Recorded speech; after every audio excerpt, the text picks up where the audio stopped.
먼저 저희 존경하는 우리 회장님, 허 회장님하고 저 또 임종용 장관님도 계신데 하여튼 이렇게 앞에 서 있으니까 좀 떨리는 마음이 좀 드는 것 같습니다. 너무 저희 자랑하는 것보다는 그거는 책으로 좀 확인을 하시고, 제가 그냥 금융회사가 하면서 좀 어려웠던 점, 이 ESG를 하면서 어려웠던 점하고 당국이라든가 이렇게 정부에 바라는 점, 뭐 이런 거 위주로 좀 말씀을 드릴 수 있도록 하겠습니다.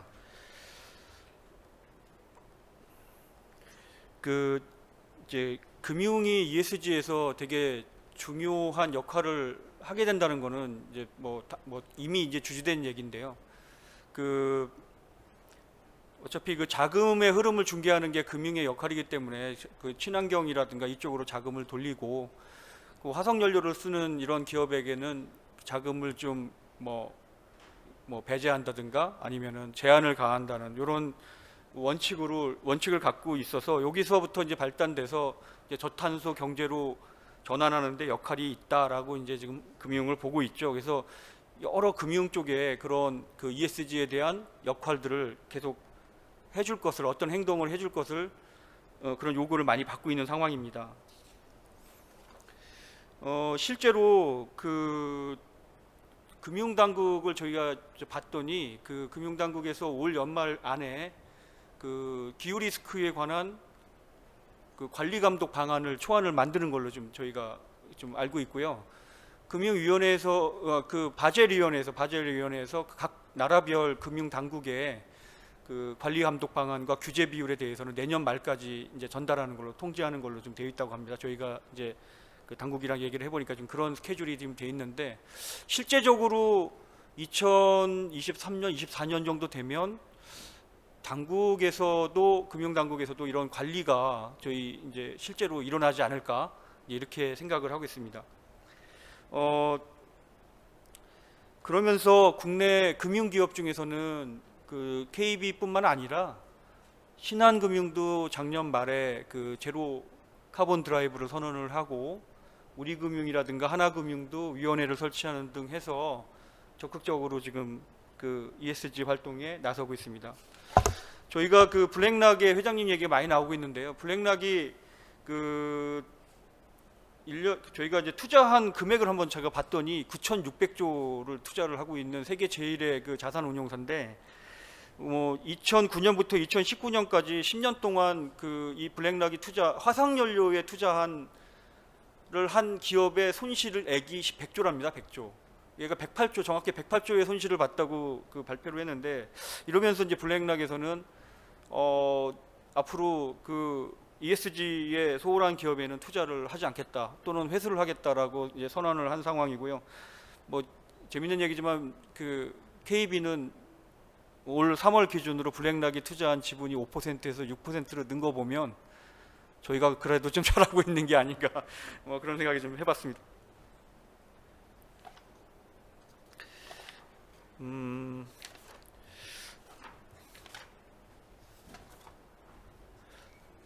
다른 얘기보다 탈석탄 금융에 대해서 좀 말씀을 드리겠습니다. 저희가 이 탄소 중립을 하기 위해서 가장 먼저 해야 되는 것은 뭐냐라고 했을 때, 저희가 생각했던 것은 이거 탈석탄 금융이 돼야 이루어지는 거 아니냐라고 저희들이 이제 판단을 좀 했습니다. 근데 사실 이거를 작년 9월에 금융 지주사 중에서 최초로 선언을 했는데, 내부적으로는 사실 말도 좀 있었습니다. 왜 그러냐면, 이걸 선언하게 되면 저희가 석탄 화력발전소라든가 이런 비즈니스 기회를 놓치게 되는 거거든요.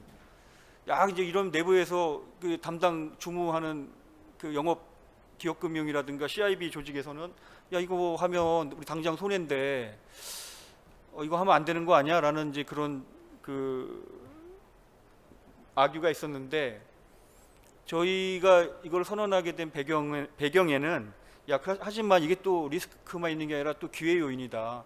그러니까 친환경이라든가 재생에너지 사업에 우리가 참여할 수 있고, 또 이게 어떻게 보면은 고객들의 신뢰를 또 얻을 수가 있고, 또 이해관계자들의 어떤 지지를 또 형성할 수 있다. 그리고 우리가 ESG에 대해서 이렇게 생각하고 있다라는 걸 대내에 표명할 수 있는 좋은 기회 아니겠냐라는 게 당시 저희 최고 의사결정기관이었던 이사회의 판단입니다. 그래서 그런 장애를 딛고 이걸 선언함으로써 저희 KB금융그룹은 국내외 석탄 화력 발전소 건설용 신규 프로젝트 파이낸싱이나 채권 인수 참여는 전면 중단된 상황이고요.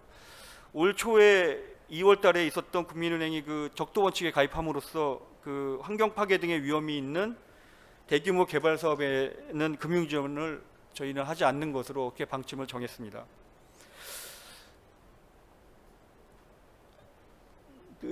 이런 활동들을 하면서 이제 저희가 눈여겨보고 있는 게 이 글로벌 이니셔티브인데요.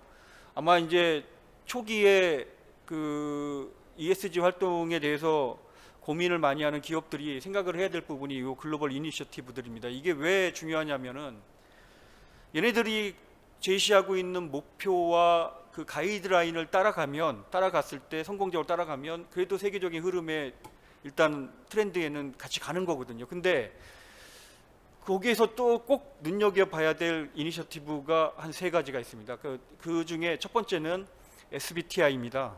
SBTI는 과학적 근거에 그 기반을 두고 탄소 배출량 감축의 목표를 수립하는데 그걸 이제 주관하는 그런 이니셔티브예요. 그러니까 얘네 기준이 굉장히 과학적 기반에 두고 있기 때문에 사실상 가장 신뢰가 가고 정확할 수 있다고 생각이 들고요. 그다음에 PKF라고 하는데 저건 네덜란드의 은행들이 이제 모여서 만든 그 이니셔티브인데 이제 지금은 이제 전 세계로 이제 퍼져나가고 있는데 얘네는 뭐냐면은 그 SBTI에서 정한 목표를 실행해가는 방법론을 제시하는 이니셔티브인데, 그러니까 그 가이드라인을 주는 거죠. 이 2개가 되게 중요합니다. 그래서 그 PKF가 작년 연말에 금융에 대한 그 가이드라인을 제시를 했어요. 그래서 저희 회사가 올 3월부터 이 SBTI와 PKF가 제시한 목표와 가이드라인에 맞춰서 금융기관이 이제 어떤 전략을 지금 수립하고 있는데, 금융기관이 가장 중요한 게 뭐냐면 금융기관은 탄소를 직접 배출하거나 간접 배출하는 건 그닥 중요하지 않아요. 왜냐하면 저희가 직접 배출하는 거는 뭐 간접 배출, 직접 배출 다 합쳐봐야 13만 톤, 1년에 10만 톤에서 13만 톤 내외입니다. 그러니까 수천만 톤을 배출하고 있는 철광이나 이런 데에 비하면은 그 직접 배출이나 간접 배출은 거의 의미가 없는 수치고, 금융한테 중요한 거는 스쿱 3라고 불리우는 그 직접 배출과 간접 배출, 뭐 전기세라든가 우리가 뭘 만들면서 나가는 이런 탄소 배출이 아닌 저희의 자산을 가지고 그 포트폴리오를 운용했을 때 발생하는 탄소 배출량이 중요하거든요. 예를 들자면 저희가 1,000억을 뭐 철강회사에 지원했을 때 발생하는 탄소량, 이게 진짜 중요한 건데 이 SBTI와 PKF에서 준 그 가이드라인에 맞춰서, 여기에 맞춰서 이 포트폴리오를 어떻게 관리할 것인가를 지금 저희가 전략을 수립하고 있습니다. 이게 아마 저희 생각에는 6월 달 정도 되면 이제 초안이 나오고 한 8, 9월 정도 되면 저희 나름의 그 관리 전략을 이제 갖게 되는 거죠.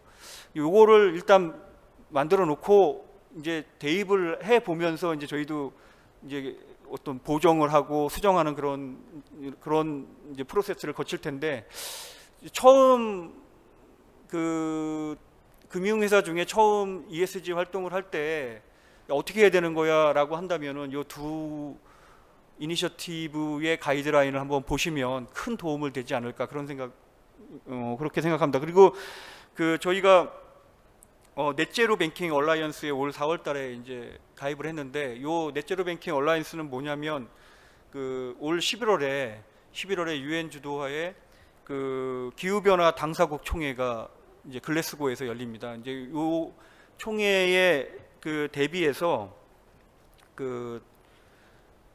마크 커니라고 유엔의 기후 행동 및 재정 담당하시는 분이 계신데, 이분이 주도해서 탄소 중립을 위한 글래스고 금융연합이라는 이니셔티브를 만드셨어요. 근데 여기 안에 금융연합이기 때문에 은행 부문, 보험, 증권, 자산운용이 다 이제 포함되어 있는데, 그 중에 저희 이 그 넷제로 뱅킹 얼라이언스는 은행 부분에 해당하는 그 연합체죠. 그러니까 각 업종별로 다 있는 거예요. 여기에 들어가면 가입을 하게 되면 저희하고 신한하고 지금 이번에 그 서명하고 선언식 참여를 했는데 이 들어가면 뭐가 이제 그럼 해야 되냐?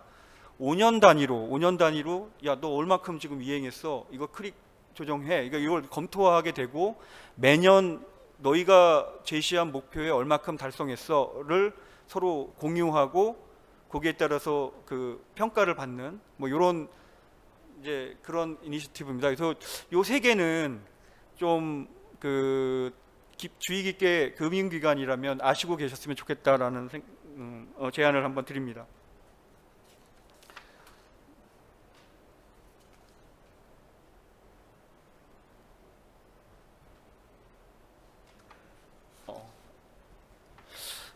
이게 저 최근에 그 얘기가 많이 되고 있는 EV100과 관련된 얘기입니다. 저희가 올해 초에 또 환경부랑 해서 K-EV100에 가입을 해서 2030년까지 저희가 쓰고 있는 모든 그 업무용 차량을 저희가 지점장이 한 1000명 되시기 때문에 1000대 이상이에요. 그래서 이걸 전부 다 이제 그 전기 수소차로 친환경차로 이제 바꾸는 건데 이 EV100이 그 금융에 대한 그러니까 K-EV100은 저희가 가입을 했는데 글로벌한 거는 EV100이거든요. 이 글로벌 이니셔티브는 EV100인데 여기가 지금 금융에 관한 가이드라인을 엄격하게 지금 만들고 있어요. 이게 나오면 이제 가입 여부를 결정을 해야 되는데 요건 참고로 EV100이라는 그 이 무공해차로 전환하는 이런 게 지금 현재 금융에 관해서 가이드라인을 만들고 있다. 그래서 요거는 나중에 올해 안에 만들어지면 한번 가입에 대해서는 각 금융회사별로 한번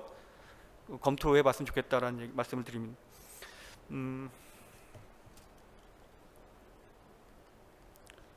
그 저희가 아까 말씀드렸던 적도 원칙에 가입한 내용이고요. 이제 여기에 대해서 좀 말씀을 드리는데 실제로 금융회사는 중요한 거는 그 이 여신 심사할 때 기업에 대한 평가입니다. 기업에 대한 평가를 할 수 있어야 거기에 ESG 요소를 반영할 수 있어야 이제 제대로 된 ESG 활동을 하는 건데 사실 솔직히 지금 우리나라의 그런 어떤 그 데이터, 정보, 기업의 이런 ESG에 관련된 데이터 정보에 접근할 수 있는 건 제한되어 있는 상황이죠. 그래서 이 공시 관련돼서 이 부분이 좀 정비가 돼야 된다라는 생각을 하고 또 두 번째는 분류 체계의 표준화입니다. 지금 K 텍소노미가 환경부 주도하에 금융이랑 해서 올 6월 달까지 초안이 만들어지고 이제 테스트를 할 텐데 저희가 그 2020년에 EU에서 만드는 EU 텍소노미의 저희 워킹그룹에 작년에 들어가서 저희 중소기업 대출 상품을 들고 들어가서 이제 이게 정말 그 글이냐 아니야 이거를 지금 같이 이제 테스트를 좀 해보고 있는데 올해 또 이제 페이지 2에 또 참여를 해서 또 들어가고 있어요. 그래서 그 가능하다면 이제 제일 중요한 거는 정부하고 민간이 서로 데이터를 공유하고 궤를 같이 진행할 때 가장 시너지가 난다고 생각하거든요. 그래서 저희가 금융위와 환경부에 그 요청을 드린 거는 K 텍소노미의 초안이 나왔을 때 그 저희뿐만이 아니라 신한도 되고 우리금융도 되고 하나금융도 좋으니까 최대한 민간의 그 데이터들이 참여할 수 있었으면 좋겠다. 그 참여를 해서 그 실효성 있는 그 텍소노미가 좀 만들어졌으면 좋겠다라는 내용을 그 좀 말씀드리고 싶어요. 그래서 그 오늘 오후에도 아까 저 환경부 국장님께도 그걸 한번 부탁을 드렸는데 그 정부가 가는 그 거기에 민간 기업의 데이터들이 많이 들어가는 게 가장 좋은 게 아니냐라는 생각을 해봅니다. 그게 아마 1번, 2번의 얘기가 되는 것 같고요. 저희가 그 세 가지 방향에서 준비를 하고 추진해 나가고 있어요. 첫 번째는 ESG 관련해서 그 세 가지 추진 방향을 갖고 있는데 첫 번째는 전략 부분입니다. 아까 처음에 말씀드린 전략 부분. 그러니까 그 SBTI와 PCAF의 가이드라인을 따라서 그 자산 포트폴리오에 의한 탄소 배출량이 어느 정도 되는가를 측정하고 그거를 2030년, 2050년까지 어떻게 줄일 거냐에 대한 그 이제 관리 전략을 세우는 게 첫 번째고 두 번째는 그 많은 고객들이 참여할 수 있도록 그 저희의 상품을 만들어내는 거죠. 그게 뭐 예를 들어서 뭐 ETF가 됐던 아니면 그 1.5도씨 뭐 이런 어떤 예적금이 됐던 그 지금 소비자들이 많이 그 참여해서 저희 고객들 참여해서 ESG의 뜻을 모을 수 있는 그런 상품들을 개발하는 부분. 그다음에 세 번째는 이것도 되게 어려운 부분인데 기업 문화와 내재화입니다. 저희 내부적으로 그린 웨이브 2030이라는 캠페인을 지금 저희가 하고 있습니다. 그래서 그 노 플라스틱, 레스 페이퍼, 세이브 디 에너지라는 이 세 가지 그 방향성을 가지고 저희 조직원들 한 명 한 명 스스로가 ESG에 대한 생각을 어떤 좀 체화해서 내재화를 하자라고 해서 지금 그 작업을 하고 있습니다. 이 세 가지 방향, 그러니까 전략과 두 번째 그 상품, 세 번째 내재화, 이렇게 세 가지 정도로 해서 진행을 하면 그 좀 이렇게 금융기관에 이제 처음에 이제 야 ESG 어떻게 해야 되는 거야라고 했을 때 이렇게 세 가지 방향성에서 생각을 해보시면 좀 도움이 되지 않을까 그런 생각을 좀 해봤습니다. 그리고 앞으로 저희도 가야 할 길이 멀고 그 직전에 좀 발표하신 분들도 보면 공시에 대한 얘기도 많이 하셨는데 뭐 2030년이야 돼야 지금 이제 강제 공시가 되는 상황인 것 같아요. 그 유럽은 이미 강제 공시에서 레귤레이션 단계로 좀 넘어가고 있다고 하는데 이런 그 정보에 대한 데이터에 대한 또 그 환경부나 당국에서 갖고 있는 환경부가 특히 가지고 있는 그 정보들을 민간이 많이 좀 알 수 있게 공유할 수 있게 해주면 할 수 있다면 좀 더 그 좀 ESG 활동하는데 금융기관이 더 기여하지 않을까 그런 생각을 해봤습니다. 이상입니다.